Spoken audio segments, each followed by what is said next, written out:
ते फटाके कोणी लावले आता? सगळे खाली बसा, दादा सुरू करा. कर्जत जामखेड विधानसभा मतदारसंघ या मतदारसंघाचा या वर्षी आणि या पुढच्या 5 वर्षासाठी आमदार बनून आपल्या सर्वांची सेवा करण्याची संधी ही आदरणीय पवार साहेबांनी, जयंत पाटील साहेबांनी, सुप्रियाताईंनी मला दिली, तसंच महाविकास आघाडीने दिली. त्यासाठी मी मनापासून आपल्या सर्वांच्या वतीने या सर्वच नेत्यांचं आणि पक्षाचं या ठिकाणी आभार व्यक्त करतो. मगाशी आपल्यांशी ज्यांनी संवाद साधला असे आमचे सगळ्यांचे नेते आणि मार्गदर्शक बाळासाहेबजी थोरात साहेब, ज्यांचं भाषण ऐकल्याशिवाय आपण इथून जाणार नाही, असे खासदार डॉक्टर अमोलजी कोले, ज्यांचा खूप मोठा असा वारसा आहे आणि ज्या विचाराचा वारसा आहे त्याच पद्धतीने ते बोलतात, वागतात आणि जगतात, असे पुण्यश्लोक अहिल्यादेवी होळकरांचे वंशज श्रीमंत भूषण सिंह राजेजी होळकर, ज्यांनी आत्ताच आपल्या खास शैलीमध्ये मार्गदर्शन केले, असे नारायण आबा पाटील, आमचे मित्र आणि संविधानासाठी सातत्याने लढत असणारे सचिनजी खरात, प्रवीणदादा गायकवाड, उपस्थित असणारे सर्वच मान्यवर पदाधिकारी, कार्यकर्ते, सर्व पक्षाचे पदाधिकारी, माझे कुटुंबीय, पत्रकार आणि ज्यांच्यामुळे रोहित पवारला या महाराष्ट्रामध्ये ओळखलं जातं, ज्याच्यामुळे माझी खऱ्या अर्थाने ओळख या महाराष्ट्रामध्ये आणि देशामध्ये झाली, असे सर्व निष्ठावंत, स्वाभिमानी कार्यकर्ते, पदाधिकारी, इथं असणारे सर्व नागरिक. बऱ्याच लोकांना भाषण करायचे, त्यामुळे थोडक्यात उरकण्याचा मी प्रयत्न करेल. खरं तर दोन्ही खासदार साहेबांना कदाचित म्हणजे डॉक्टर अमोल कोल्हेंना एवढं माहीत नसेल, लंके भाऊंना 100% तिथं माहिती आहे की इथं माझे जे विरोधक आहेत ते किती महान विचाराचे आहेत. कधी कधी मी असं समजतो, बरं झालं त्यांनी 6 महिन्याचीच फक्त प्राध्यापक म्हणून त्यांनी काम केलं. जर अजून काही काळ त्यांनी जर प्राध्यापक म्हणून काम केलं असतं तर लहान मुलांच्या भविष्याचं काय झालं असतं याचा आज जर विचार केला तर कधी कधी टेन्शन येतं.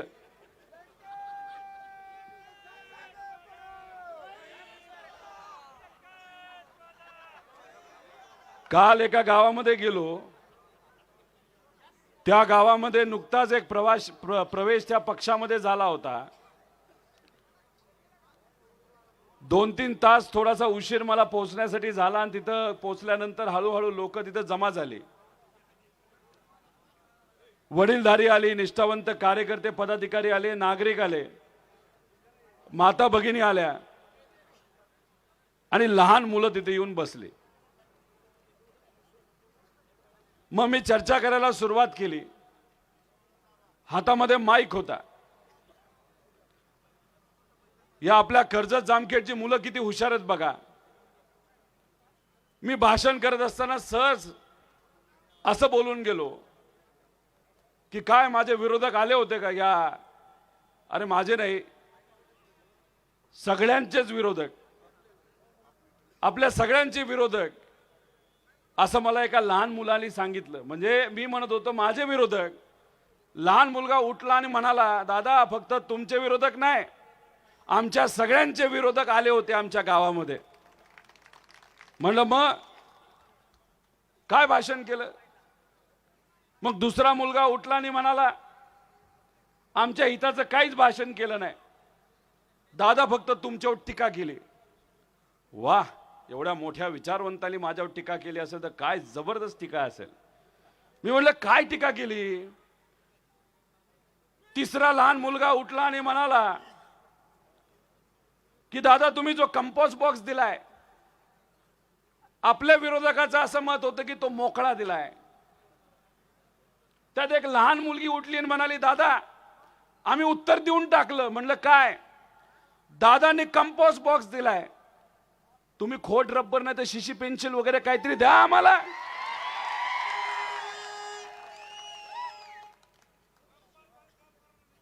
पण मग परत थोडंसं भाषण माझं पुढे गेलं. 4-5 मुलं आणि मुली सायकल घेऊन आल्या. मग त्यांनी सांगितलं दादा सायकल बद्दल सुद्धा बोलले. म्हणलं काय? म्हणले की काय असंच सायकली वाटल्या. मग काय झालं? मग दुसरी एक लहान मुलगी तिथं म्हणाली दादा आम्ही त्यांना उत्तर असं दिलं, दादाने आम्हाला 15,000 सायकली दिल्या, अजून पुढे जाऊन ते देतील. तुम्हाला सायकल देणं जमत नसेल तर 4 गावामध्ये मिळून पंक्चरचं दुकान तरी तुम्ही काढावं, असं लहान मुलांनी तिथं उत्तर दिलं. अरे काय चाललंय? अरे शेतकऱ्याबद्दल काहीतरी बोला, युवांच्या नोकऱ्यांबद्दल काहीतरी बोला, महिलांच्या सुरक्षतेबद्दल काहीतरी बोला. अरे काय चाललंय भाषण? म्हणजे आश्चर्य. 4 टाळकी पुढे कुठेतरी बसलेली असतात, त्यांच्याच गाडीतून तिथं येतात, उतरतात, बसतात आणि संध्याकाळच्या वेळेमध्ये त्यांना काय कोण बोलतंय काहीच कळत नसतं, नुसत्या टाळ्याच वाजवत असतात. आणि मग भाषण करणारे हे महाशयना असं वाटतं अरे वा काय टाळ्या वाजवतात आपल्यामुळे, त्यामुळे हे सुटतात. काय म्हणाले? रोहित पवार काय करतो? मतदारसंघात वेगळी गाडी वापरतो आणि मुंबई पुण्यामध्ये गेला तर वेगळी गाडी वापरतो. मला खूप वाईट वाटलं हे भाषण ऐकल्यानंतर. मी म्हणलं रोहित पवारला गाडी पुरतं ठेवलं. अहो जेव्हा रोहित शर्मा आपल्या या मतदारसंघामध्ये आले होते, त्यांचा एक व्हिडिओ टाकला होता. काय होता व्हिडिओ? कशातून आले होते रोहित शर्मा? अहो रोहित पवार फक्त गाड्या बदलत नाही, हेलिकॉप्टर आणि विमान सुद्धा बदलतो.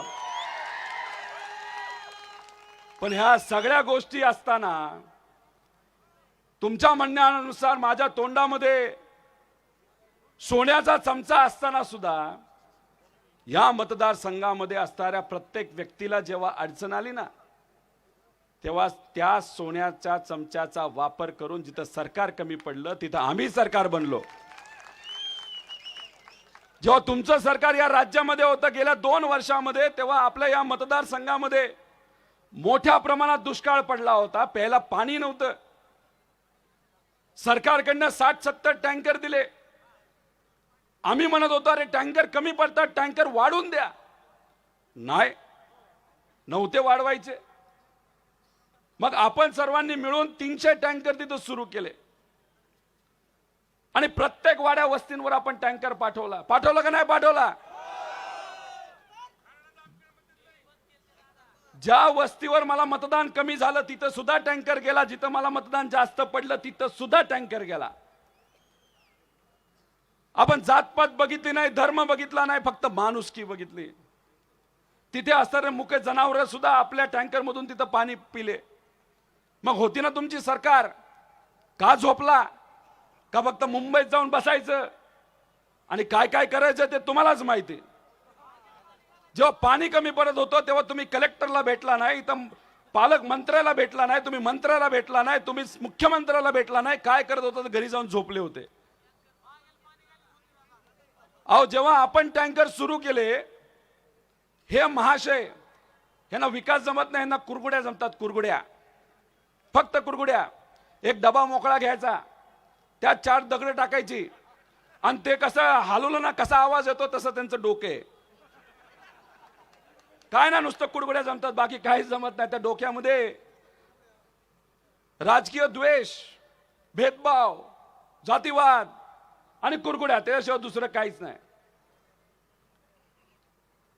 आणि मग जेव्हा तिथं पाणी आपण दिलं तेव्हा हे महाशय गेले कलेक्टरकडे आणि म्हणाले की हे सगळे टँकर बंद करा.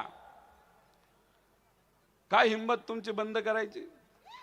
हा, आमचे हेच कार्यकर्ते आणि तिथं असणाऱ्या महिला तहसीलदारांनी प्रांत कार्यालयावर गेल्या आणि म्हणाले कोण बंद करते, आम्हीच बघतो. मागे घ्यायला लागली त्यांना ऑर्डर. आपण तिथं विहिरी दिल्या, त्याच्यामध्ये सुद्धा खोडा घातला. त्यांच्या काळामध्ये 12 खात्याचे मंत्री होते. ते 12 किती 12 बॅनर मंत्री का कुठलाही असे ना, म्हणजे देवेंद्र फडणवीस साहेबांच्या पुढं मागे जेवढ्या गाड्या नसतात ना तेवढ्या ह्यांच्याकडे गाड्या होत्या. हे काय होते, काय होते नाही पालकमंत्री नाही, काय म्हणतात त्याला, होम मिनिस्टर. म्हणजे ते एकटे गाडीत बसायचे, पुढे 4 गाड्यां मागे 4 पोलिसच्या गाड्या आणि स्टेन गन घेऊन, जसं की ह्यांना कुणी काय करणार होतं. अरे काहीतरी करण्यासाठी तुमची काहीतरी किंमत लागते का नाही माणुसकीच्या बाबतीत. हा काय वाकड्यात जायचं, वाकड्यात शिरायचं, वाकड्या प्रकारचं राजकारण करायचं. आम्ही काय येडी माणसं आहे का, आम्ही काय खपून घेणार काय सगळं. आता तुम्हाला 2019ला इथं असणाऱ्या स्वाभिमानी जनतेने आमचे हे जे निष्ठावंत कार्यकर्त्यांनी तुमची जागा तिथं दाखवून दिली. 2019 फक्त ट्रेलर होता, 2024ला अख्खा पिक्चर आम्ही सर्वजण दाखवणार आहोत. अहो 12 खाती मंत्री, 12 खाती मंत्री, काय लोणचं घालायचंय काय केलं तुम्ही 12 खात्याचं. आमच्या कर्जत शहरामध्ये डेपो आणला का. बापू आहे तिथं वाढदिवसाला काय सांगितलं होतं, आणतो आत्ताच आणतो आणतो करता करता 3 वर्ष निघून गेली. नंतर त्यांचं तिथं मंत्रिपदी गेलं ना आमदारकी सुद्धा गेली.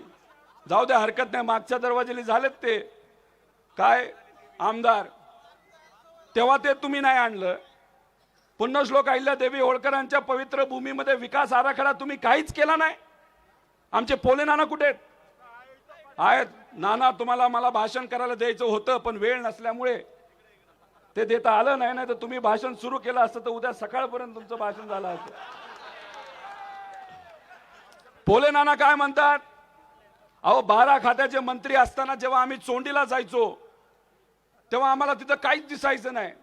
फक्त एकच गोष्ट दिसायची, तो म्हणजे भला मोठा बंगला. बंगल्याबद्दल आम्हाला काय वाईट वाटत नाही, त्याच्याबद्दल मला बोलायचं नाही, तो तुमचा व्यक्तिगत विषय. अरे पण 12 खाती असताना तरी तुम्ही चोंडीचा विकास करायला पाहिजे होता. आपण तिथं ग्रामपंचायत कार्यालय बांधलं, तलाठी कार्यालय बांधलं, 2 मोठ्या कमानी बांधल्या. तिथं आता घाटाचं काम सुरू झालंय. तिथं आपण 3 मीटरचा रस्ता 5.5 मीटरचा केलेला आहे. कारण आपण सर्वजण शिवशाहू फुले आंबेडकरांचा विचार, त्याच्याचबरोबर पुण्यश्लोक अहिल्यादेवी होळकर, लोकशाहीर अण्णाभाऊ साठे यांचे आपण सर्वजण विचाराचे वारसदार आहोत. आणि त्याच्यासाठीच खऱ्या अर्थाने आपल्याला काम करावं लागतं. त्यामुळे तुम्ही चोंडीला गेल्यानंतर तुम्हाला जाणवेल की तिथं आपण काय प्रकारचं काम हे तिथं केलेलं आहे. त्याच्याच बरोबर तुम्ही जर खर्ड्याला गेलात, संत श्री गीते बाबा, संत श्री सीताराम बाबा यांचं खूप मोठं काम आपण मंजूर केलं होतं महाविकास आघाडी सरकारमध्ये. आणि हे महाशय आमदार झाले, त्यांचं तिथं सत्ता आली तर यांनी काय केलं, तर दोन्ही कामं बंद पाडली. आम्हाला कोर्टात जावं लागलं, कोर्टातून ऑर्डर आणल्यानंतर आता काम सुरू आहे. मला भाजपचं तर काय कळतच नाही. जेव्हा केंद्रात त्यांचं सरकार, राज्यात सरकार, तेव्हा हे महाशय काय म्हणतात, सर्व बीजेपीचे नेते हिंदू खतरे में. अरे तुमचं सरकार दोन्हीकडे असताना जर हिंदू खतरे में असेल तर तुम्ही तिथलंही सरकार सोडा आणि इथलंही सोडा. आम्ही सगळ्यांना त्या ठिकाणी सुखरूप ठेवू, आमच्या माता भगिनीला सुखरूप ठेवू. त्यामुळे हे महाशय तिथं भाषण करत असताना सगळं असं बीजेपी स्टाईल भाषण करता. पण कर्जत जामखेड मध्ये जेव्हा आम्ही मंदिरासाठी मोठ्या प्रमाणात निधी आणतो तो तुम्ही थांबवता. अहो ही पवित्र भूमी आहे, संत श्री गोदल महाराजांच्या विचाराने पवित्र झालेली भूमी आहे. आणि तिथं आपण जे 5 कोटी निधी हा भक्त निवाससाठी आणला तो तुम्ही थांबवला. राशींच्या आईचा निधी तुम्ही तिथं थांबवला. आणि अशा प्रकारे तुम्ही जर द्वेषाचं राजकारण करत असाल तर फक्त आता 20 तारखेपर्यंतच थांबा. आणि 23 तारखेपर्यंत मी कृपा करून तुम्हाला विनंती करतो, गेल्या वेळेस जेव्हा मतमोजणी संपत होती मधूनच ते निघून गेले.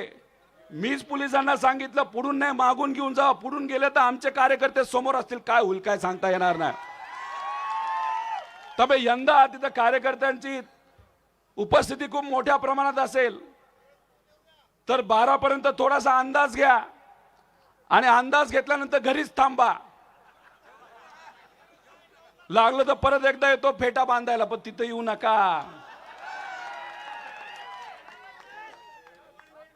आम्ही नाही सोडणार. अहो, आपल्या काय कार्यकर्त्यांच्या घरी जातात आणि फोटो काढतात आणि पाठवून देतात. प्रवेश केला, सखोल चर्चा झाली, काय नाही, नुसतं चहा पितात, भूक लागली तर मटण खातात, ढेकर देतात आणि निघून जातात. चर्चा काय नाही, पण काय की सखोल चर्चा झाली. आणि तो कार्यकर्ता मला फोन करतो, दादा कधी आलं, कसं आलं, काहीच कळलं नाही. मी कुठेतरी आत आंघोळीला गेलो होतो, घरच्यांना वाटलं की आत घ्यावं, बाहेर आलो, बघितलं, म्हटलं कशाला आत घेतला, पण काय करता येत नाही, आपल्याला पाहुणचार करावा लागतो. केला पाहुणचार. मग काही लोक जातात काहीतरी छोटंसं काम घेऊन, लगेच तिथं गमछा तयारच असतो. लय खबाड आले त्यांचं वरून, लय पैसा आलाय वरून, लय लय पैसा आलाय. टेम्पोमध्ये आला, गाडीत आला का सांगोल्याच्या मार्गे आला हे आपल्याला सांगता येणार नाही, पण आलाय. त्यामुळे तिथं ते गमछा ठेवलेलं असतं, तिथं फोटो काढतात. त्यानंतर मला पोलीस प्रशासनाला सांगायचं, आणि खास करून जामखेडच्या पोलीस प्रशासनाला, 25 दिवस फक्त थांबा. आणि 25 दिवस मी एक सांगतो इथं असणाऱ्या पोलीस प्रशासनाला, साधे कार्यकर्ते आम्ही बघितलेत, पण वर्दीतले कार्यकर्ते आम्ही बघितलेले नाहीत. त्यामुळे जामखेडच्या खास करून जो कुठला अधिकारी असेल त्याला सांगतो, तू वर्दीतला भाजपचा कार्यकर्ता आहेस. सरकार एकदा येऊ दे, मग बघतो एकेकाकडे. अरे गरीब लोकांना, गरीब मुलांना तुम्ही तिथं कारवाई करता, छोटे मोठे व्यवसाय करणाऱ्या लोकांकडे हप्ते घेता. जर कुणी एखादा आला तर त्याला विचारतो कुठल्या पक्षाचा आहे, नंतर विचारणार नाही कुठला तू पोलीस आहेस का काय, नंतर बघून घेईल तुमच्याकडे, सांगतोय तुम्हाला. त्यामुळे 25 दिवस गपचूप सामान्य लोकांची सेवा करायची. सर्व अधिकाऱ्यांना सुद्धा आम्ही सांगतो, 5 वर्ष फार शांतता दाखवली, पण ही शांतता फक्त प्रामाणिक लोकांसाठी आणि सर्वसामान्य लोकांसाठी. पण आता बाद झालं, लय शिकलो. मोठ्या मोठ्या नेत्यांनी सांगितलं होतं मी बच्चा आहे, 5 वर्ष होतो बच्चा, पण आता बच्चा मोठा झालेला आहे.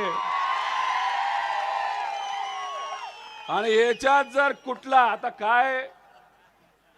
काय लोक लय फिरतात, लय बोर्ड लावतात, त्यांना सुद्धा सांगायचे वेळ काळ बदलत असतो. जिथं चढ असतो तिथं उतार असतो, जिथं सत्ता नसते उद्या जाऊन सत्ता येत असते. त्यामुळे लिमिटमध्ये राहा, लिमिटमध्ये राहा. त्यामुळे आणि कार्यकर्त्यांना सांगतोय, आजपर्यंत बोलत आलोय, वरून जर कुणी पुढून जर कुणी दगड मारत असेल तर मी विनंती करायचो की बस शांत राहा, शांत राहा. आता हे बाद झालं, पुढून जर दगड आला तर त्या व्यक्तीला आयुष्यभर कधी दगड टाकला नाही पाहिजे, अशा पद्धतीने या ठिकाणी आपल्या सर्वांना काम करावं लागणार आहे.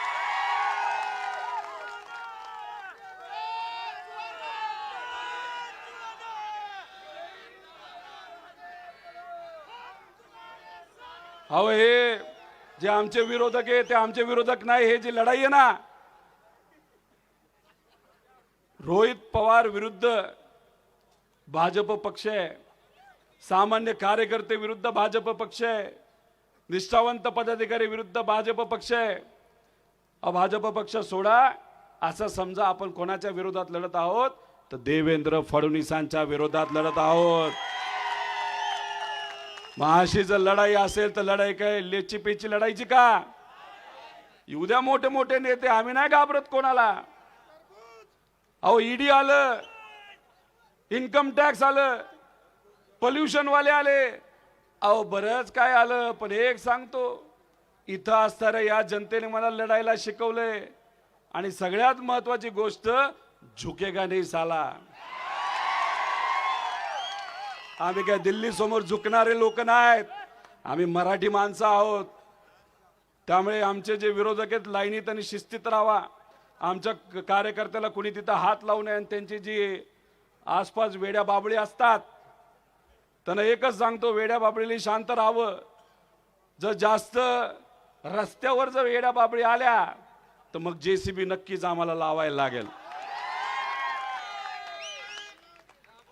अहो विचार बघा यांचे महाशयाचे, आमचे सरांचे, आपल्या विरोधकाचे.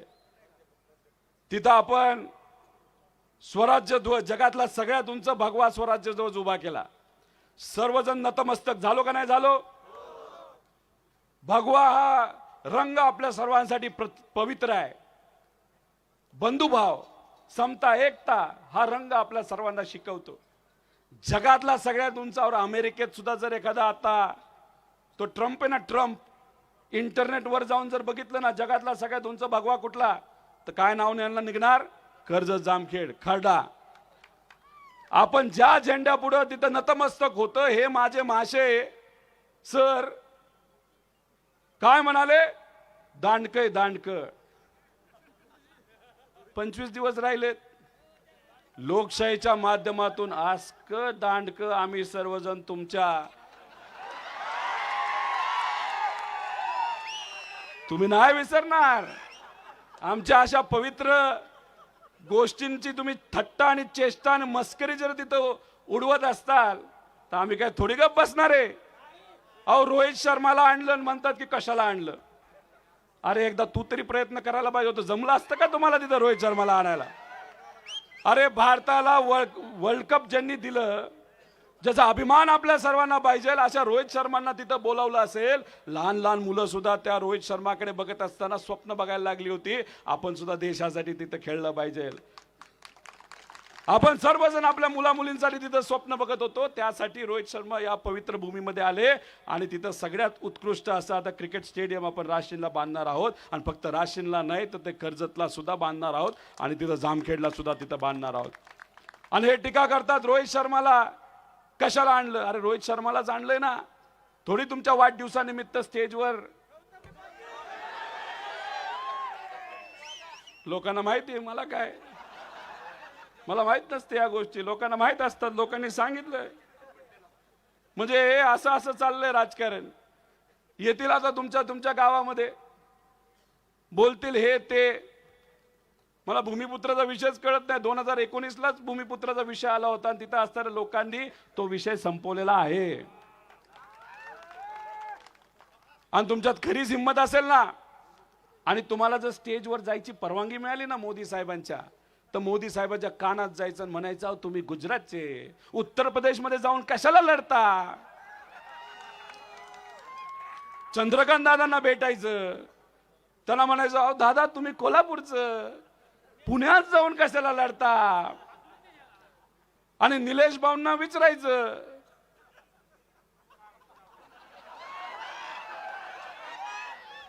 की तुमच्या विरोधात जे होते ते कुठले होते आणि कुठे लढायचे? काय चालले? काय व्हायला? हाताला काम आणि पोटाला अन्न मिळणार आहे का या सगळ्या गोष्टी? नाही. MIDC तिथं बंद पाडली, काय हरकत नाही. 25 दिवस फक्त थांबायचे, नंतर आपणच त्याच्यावर सही करू ना, काय प्रॉब्लेम आहे? खरं तर राज्यावर मला बोलायचं होतं, बऱ्याच काय गोष्टी सांगायच्या होत्या, पण मोठे मोठे नेते त्याच्यावर बोलणार आहेत. आमच्या माता भगिनी इथं बसल्यात. खूप मोठा मेळावा आपण महिलांचा राखी पौर्णिमा निमित्तानं तिथं आपण सुरू केला होता. 5 वर्षामध्ये गुंडागर्दी या मतदारसंघामधून काढण्यासाठी मी प्रामाणिकपणे प्रयत्न केले. मंत्री नसताना सुद्धा मोठ्या प्रमाणात विकास निधी आपण इथं आणला. बरेच काही प्रलंबित गोष्टी होत्या त्या आपण इथं आणल्या. आणि आपल्या सगळ्यांची मागणी होती की आपल्या तालुक्याला 1 पोलीस स्टेशन तिथं असावं, असे दोन्ही तालुक्याला 2 पोलीस स्टेशन. हे मंत्री असताना सुद्धा त्यांनी भाषणामध्ये काय सांगितलं? राजेंद्र भाऊ देशमुख त्या स्टेजवर असतील, आले होते का नव्हते मला माहित नाही, पण माहित नाही, कारण महिन्यातच कळलं असेल भाजप काय. आता ते ओरिजिनल विचाराबरोबर आहे, एकदम ताकदीने ते तिकडे काम करणार आहेत. त्या स्टेजवर ते बोलले होते, अहो जर पोलीस स्टेशन आणायचं असेल तर काय वाढवावं लागतं? क्राईम रेट वाढवावं लागतं, गुंडागर्दी वाढवावं लागते. दिसते गेल्या 1.5 वर्षात गुंडावरती कोण वाढवते. त्यानंतर तुम्हाला महिलांवरती अत्याचार वाढवावे लागतील. अरे काय डोकं, तो डबा नाही का, डब्यात खडे असं हलवायचं, असं यांचं डोकं. क्राईम रेट वाढवावं लागेल.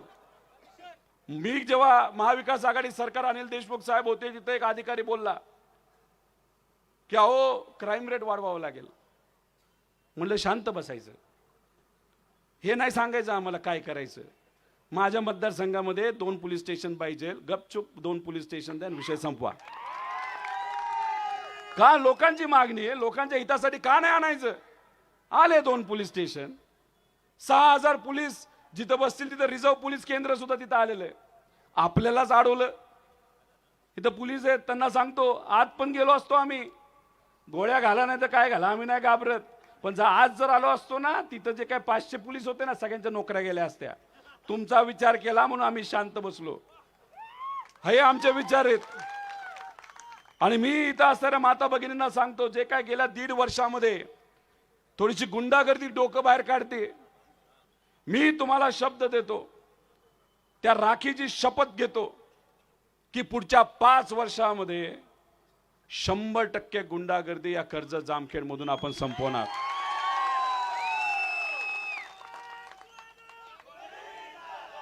आता हा विषय तुमच्यातल्या काही लोकांना आवडेल का नाही आवडेल मला माहित नाही, पण आपण अवैध दारूबंदी बद्दल सुद्धा विचार करतोय. हा काय लोकांना नाही आवडणार ते, पण जाऊ दे. आता काय आमच्या माता भगिनी तिथं म्हणतात की नाही त्या बाबतीत काय ना काहीतरी केलं पाहिजे.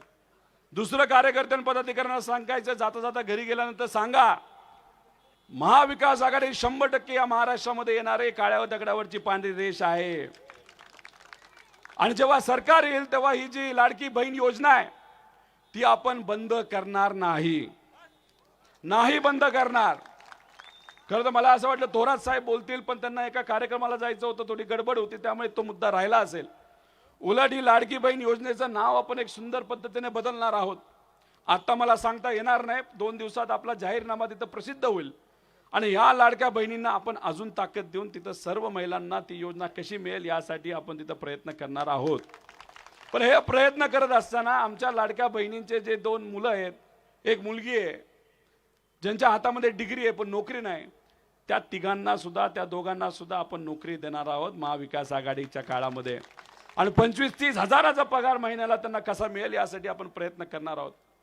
सोयाबीनचे भाव 3200, कांद्याचे भाव पडतात तेव्हा सरकार आपल्याबद्दल विचार करत नाही. दुधाचा भाव पडतो तेव्हा काय करायचं माहित नाही या सरकारला. तुरीचा भाव आणि इतरही सर्व गोष्टी.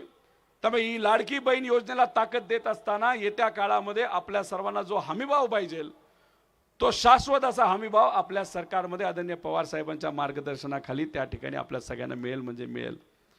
त्यामुळे हे सगळे मुद्दे येत्या काळामध्ये आपण करणार आहोत. आणि आमची महिला, आमची माता भगिनी जेव्हा रस्त्यावर जाईल, कुटुंबाबरोबर बाहेर जाईल, त्यांना कुठेही असं वाटणार नाही की आपण असुरक्षित आहोत. आपण सुरक्षित वातावरणामध्ये पुढचे 5 वर्ष महाविकास आघाडी सरकारच्या काळामध्ये काम करणार आहोत. त्यामुळे हे सरकार घाबरलंय, हे सरकार परत येत नाही आणि आपलं सरकार तिथे येणार आहे. पण त्यासाठी आपल्या सर्वांना मनापासून काम करायचंय. करणार का? पवार साहेब म्हणतात, आमचे हे सर्व मोठे नेते म्हणतात की बाहेर जाऊन प्रचारासाठी जावं लागेल. इतरही सर्व पहिल्या टाइमच्या आमदारांना आपल्याला ताकद द्यावी लागेल. जे दुसरी टर्म ज्यांची त्यांना सुद्धा मित्र म्हणून मदत करावी लागेल. तर मी आपल्या सर्वांना या जाहीर सभेमधून विचारतो, विनंती करतो की पुढच्या काही दिवसांमध्ये प्रचारासाठी राज्यामध्ये फिरावं लागेल. फिरायला जाऊ का? प्रचार करू का? महाविकास आघाडीच्या सर्व नेत्यांच्या कष्टामुळे आणि आदरणीय पवार साहेबांच्या कष्टामुळे या महाविकास आघाडी सरकार या राज्यामध्ये येणार म्हणजे येणार आहे. त्याच्यामध्ये खारीचा वाटा या सर्व नेत्यांबरोबर या कार्यकर्ता सुद्धा सारखा असावा, यासाठी या कार्यकर्त्याला बाहेर जावं लागेल. जाऊ का? एकदा हात वर करून मला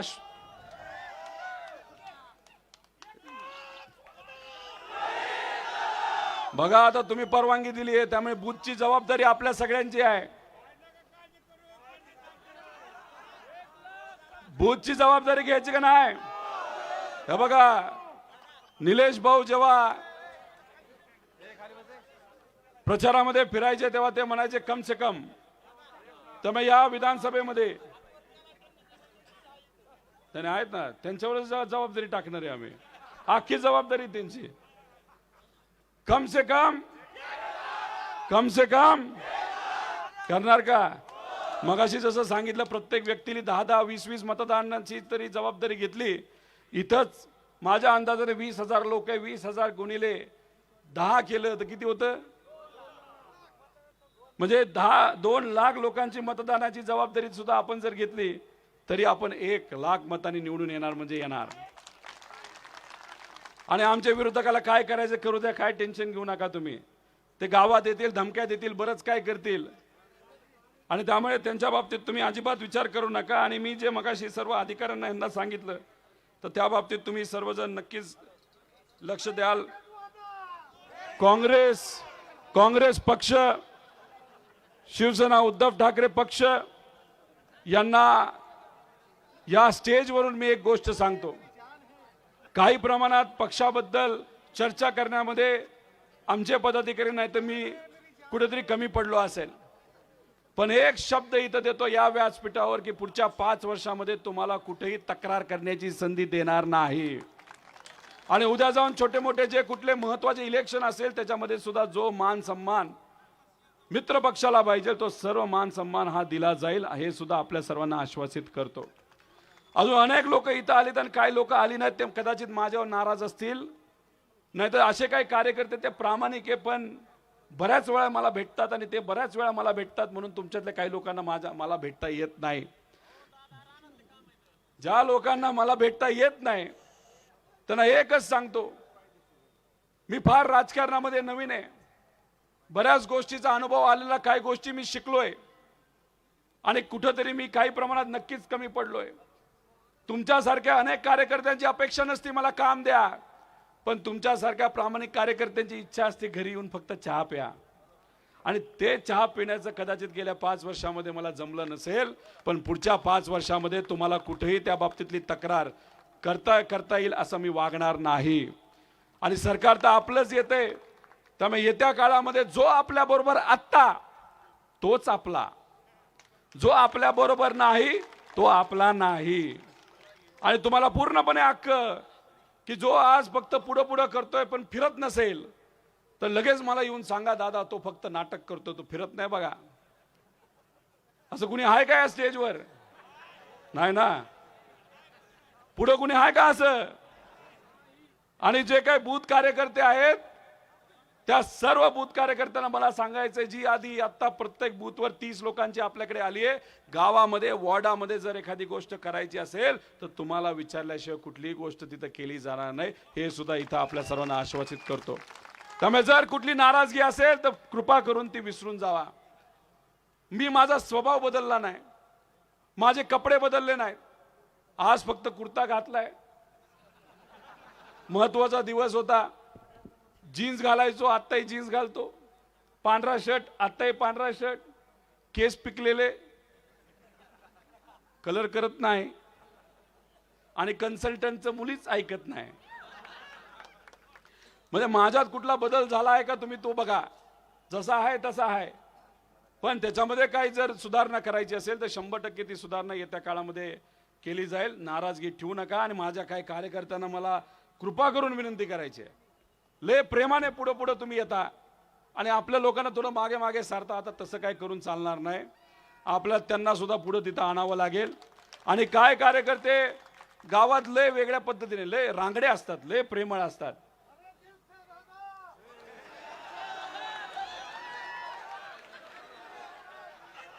आपले रांगडे गडी असतात, पण गावामध्ये काही लोकांना लय त्रास देतात. आणि मग ते जर बूथवर दिसले तर ज्यांना त्यांनी त्रास दिला ते म्हणतात, तूच का दादाचा कार्यकर्ता बघतोच आता. त्यामुळे अरे माझा विचार करा, एका ग्रामपंचायतचं इलेक्शन नाही, पंचायत समितीचं नाही, जिल्हा परिषदचं नाही, हे महाराष्ट्राचं इलेक्शन आहे, माझं इलेक्शन आहे. त्यामुळे सगळे मतभेद बाजूला ठेवून आपल्याला जोरात लढायचं का नाही. पुढून किती दबाव तंत्र आलं, पैसा आला, देवेंद्र फडणवीस साहेब आले या मतदारसंघात प्रचाराला, तरी घाबरायचं का? अरे देवेंद्र फडणवीस साहेबांपर्यंत हे थांबणार नाही. उद्या जाऊन अमित शहा साहेब सुद्धा या मतदारसंघामध्ये येणार आहेत. आणि आता जी 1 लाखाची लीड आहे, हे मोठे नेते आले तर प्रत्येक बैठकीला त्यांच्या प्रत्येक कार्यक्रमानंतर आपली लीड ही 10 ते 15 हजारांनी वाढली पाहिजे, याची दक्षता त्या ठिकाणी आपल्या सगळ्यांना घ्यायची. त्यामुळे एवढ्या प्रेमाने तुम्ही सर्वजण तिथे आला जे जे काय गोष्टी झाल्यात, कर्षण सुद्धा काही लोकांचे बंद केलेत, काही लोकांना उगाच अडचणीत आलेत, काही खोटे कलम टाकलेत. 25 दिवस तुम्ही तुझं वाट बघा. 25 दिवसानंतर ज्या कुठल्या अडचणी असतील त्या 100% आपल्या सर्वांच्या सोडवल्या जातील. त्यामुळे जाता जाता अजून एक विनंती, कृपा करून कुणी उठू नये. पाय कोणाचे दुखतायत का? गाणं बिणं लावायचं का? पण तुम्ही काय गाणं लावलं की उठताल आणि निघून जाचाल, जाणार नाही ना. बरं बघा, राम शिंदे सरांना जे गाणं आवडतं ते मी लावू शकत नाही. बस शेवटला लावू, शेवटला डान्स करायचा, शेवटला प्रेमाने कार्यकर्ता एक कुटुंब म्हणून आपण सगळे त्या ठिकाणी डान्स करूया. पण शेवटपर्यंत थांबणार का नाही थांबणार? निलेश भाऊंचं भाषण ऐकायचं का नाही ऐकायचं? भूषण सिंहजी राजे होळकर इथं आहेत आणि आपले डॉक्टर अमोल कोल्हे इथं आहेत. त्यामुळे सगळे आपल्या सर्वांना मार्गदर्शन केली. थोडंसं लांबलेलं भाषण मी इथं थांबतो, पण एक जाता जाता सांगतो, तुमच्यासाठी काय पण, तुमच्यासाठी काय पण, कुणी येऊ द्या, कोणावर मी भिडायला तयार आहे, कोणाला घाबरत नाही तिथं. अहो आता दररोज आपल्या कर्जत जामखेडची बातमी या टीव्हीवर दिसते का नाही दिसत? त्यामुळे कर्जत जामखेडचं वजन या महाराष्ट्रामध्ये राजकीय पटला वाढलं का नाही वाढलं? अहो एका सिंगल टर्मचा आमदार होतो, तुमच्या कृपेने झालेलो. आता फक्त ट्रेलर झालाय, सुरुवात तर आता 2024 पासून होणार आहे. त्यामुळे कर्जत जामखेड इथं नाही राहणार. कर्जत जामखेड प्रगतीच्या बाबतीत फार पुढे जाणार आहे आणि तो पुढे जात असताना सगळ्यांचीच काळजी आणि या मतदारसंघाच्या प्रत्येक व्यक्तीचा विचार केला जाईल. एवढंच या ठिकाणी आपल्या सर्वांना आश्वासित करतो आणि थांबतो. जय हिंद, जय महाराष्ट्र, रामकृष्ण हरी. धन्यवाद. नाद करायचा रामकृष्ण नाही. हरी. हात वर करून रामकृष्ण हरी, रामकृष्ण हरी.